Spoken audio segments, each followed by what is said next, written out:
cold and vicious. That's what I say about them. You also have a friend who you say has a reptilian inside of him. This is the same man. He does. Same man. He got seated. Many people are seated.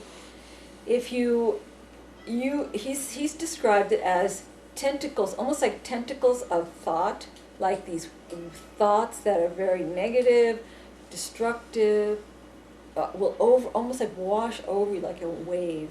And now he knows what's going on. He saw this thing in his astral vision rise up out of himself and look in his face one night. Very dark. And the ones around him that torture him every night also will put energy into the thing to try to help it grow. If you don't know, every major political, moneyed, power person on this planet has one inside of them. Almost virtually every one of them. I don't know if they're conscious of it, but I can hear it in their reversals. It comes out right away. So, you also mentioned you had a niece who had suicidal tendencies, yes. And that was also related to this reptilian phenomenon. Yes, I recorded with her. She was a cutter, cutting herself, and then she also tried to commit suicide.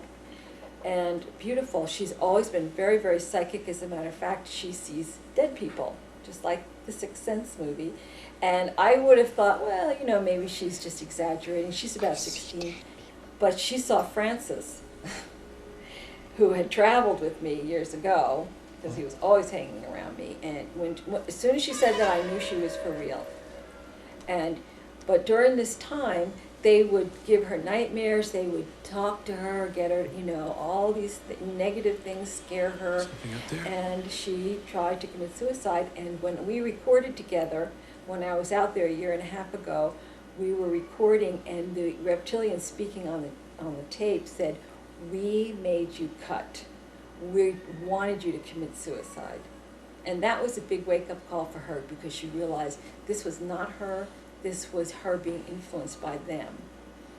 You also feel that your husband Nick is not of the earth originally, that he is of Syrian descent. I said that in reverse. That's the only reason I know.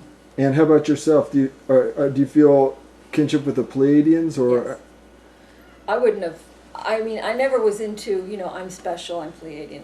I'd heard a lot of that on the TV show we had done, and I was like, get a life, But back when the reptilians first started showing up, they kept calling me the Pleiadian.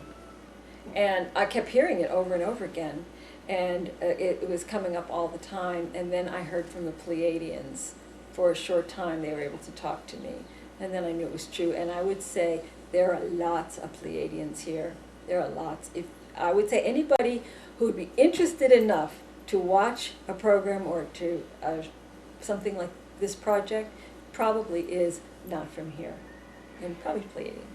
You say also a lot of the people that are pursuing knowledge of this sort are often in financial binds. You have a lot of friends in financial binds. How does that play into this whole scenario? Why is that? Because they've created debt.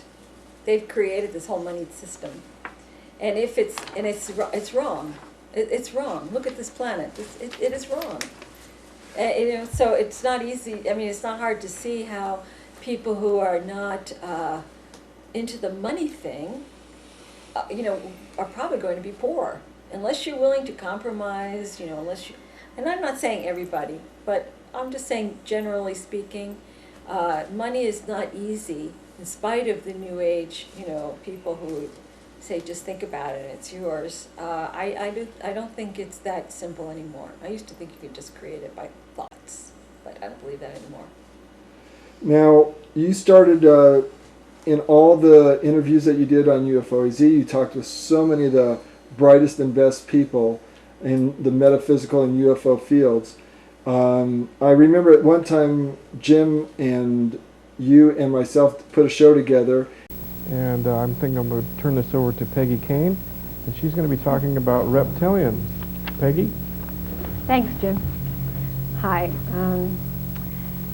I guess reptiles have fascinated and intrigued and repulsed. Now, what kind of led you to the point